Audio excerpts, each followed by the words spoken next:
In Chapter 7, we put our knowledge of the electronic structure of atoms to work and use it to predict properties of atoms. The first step in accurately predicting properties of atoms is to understand the important concept of effective nuclear charge. For the purposes of this video, we are going to exaggerate the size of the nucleus compared to the size of the electron. Effective nuclear charge is the amount of attraction that an electron experiences from the nucleus. We must be comfortable with the fact that any electron that's part of an atom must feel some amount of attraction for the nucleus.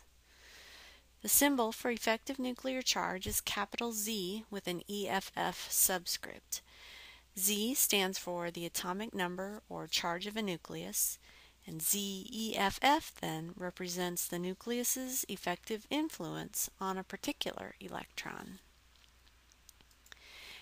Any electron has essentially two main forces at work on it. Every electron feels a force of attraction to the positively charged nucleus, and every electron in a multi-electron atom feels a force of repulsion between itself and all of the other electrons in the atom. These repulsions will tend to cancel some of the effects of the attraction, so we can say that effective nuclear charge is the overall difference between these two opposing forces. Mathematically, we could show this as effective nuclear charge on a particular electron is equal to all attractions minus all repulsions. This seems like a pretty simple equation. So how do we quantify or attach a value to attraction and repulsion? It turns out that quantifying attraction is fairly straightforward. Every electron experiences a force of attraction based on the number of protons in the nucleus. The more protons or positive charge, the more attraction an electron will feel. We can determine the number of protons based on the atomic number, or Z, for any atom. This means that we can rewrite our equation for effective nuclear charge a little bit. Instead of saying that effective nuclear charge is attraction minus repulsion, we can replace the attraction term with the atomic number, or Z value, for an atom. Repulsion is a little bit more difficult to quantify. We know that electrons are in constant motion and electrons exist in different orbitals, which means their repulsions will never be exactly the same. For example, when two electrons are close to one another, their repulsion is relatively great. When electrons are separated by a longer distance, then their repulsion is somewhat less. Let's examine a beryllium atom to see if we can simplify this repulsion picture. Beryllium contains 4 protons and 4 electrons. 2 of the electrons will be found in the 1s orbital, and the other 2 electrons will be found in the 2s orbital. If we think about one of the valence electrons, we could actually count 3 repulsions that influence this electron. 1, 2, 3. We have to remember, though, that effective nuclear charge is the charge that the nucleus exerts on an electron. And in this case, we can see that only 2 of these repulsions occur in the space between the valence electron and the nucleus. Repulsions that occur between valence electrons themselves would not seem to interfere with what an electron feels from the nucleus. To state this idea mathematically, we can begin with our original premise that effective nuclear charge will be the difference between all attraction and all repulsions.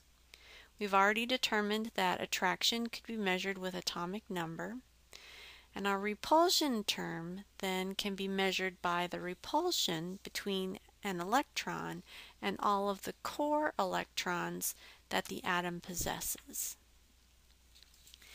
These repulsions collectively are called a shielding constant. They can be quantified very simply by just counting the number of core electrons an atom possesses. The shielding constant is symbolized with the small case Greek letter sigma. And calling these repulsions a shielding constant kind of gives us the impression that the core electrons generate a shield or a barrier around the nucleus. Sometimes it's more helpful to refer to all these repulsions as a screening constant. This is a more helpful term because a screen allows things to pass through it.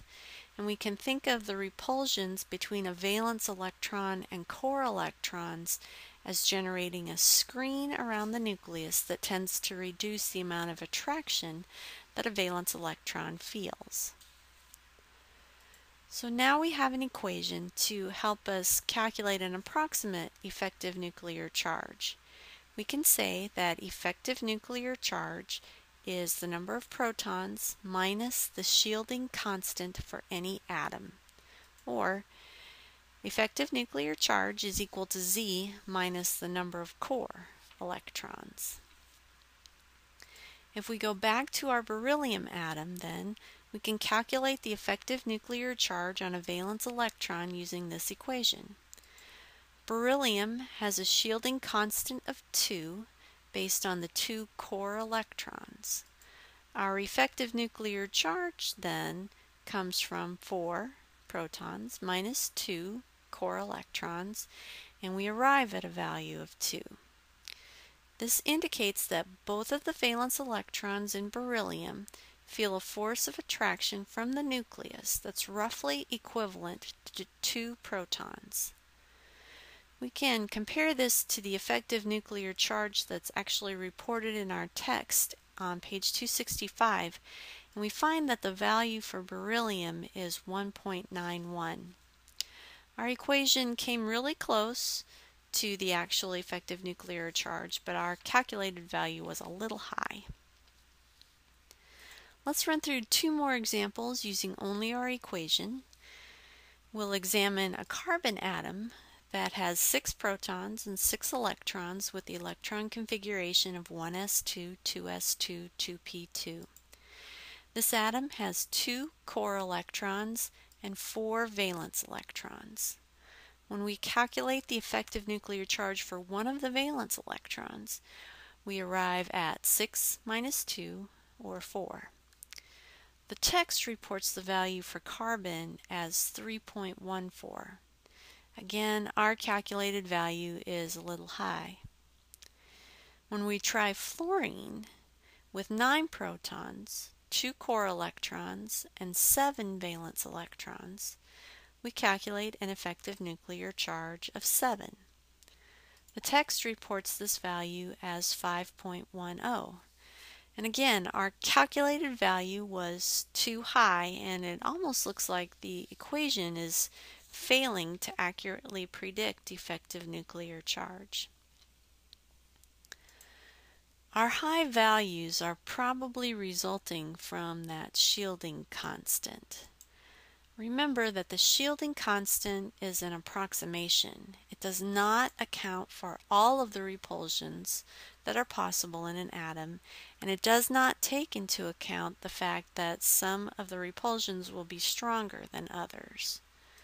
This means that our calculated value for effective nuclear charge will usually, not always, but usually, be too high when we use the equation that's shown here.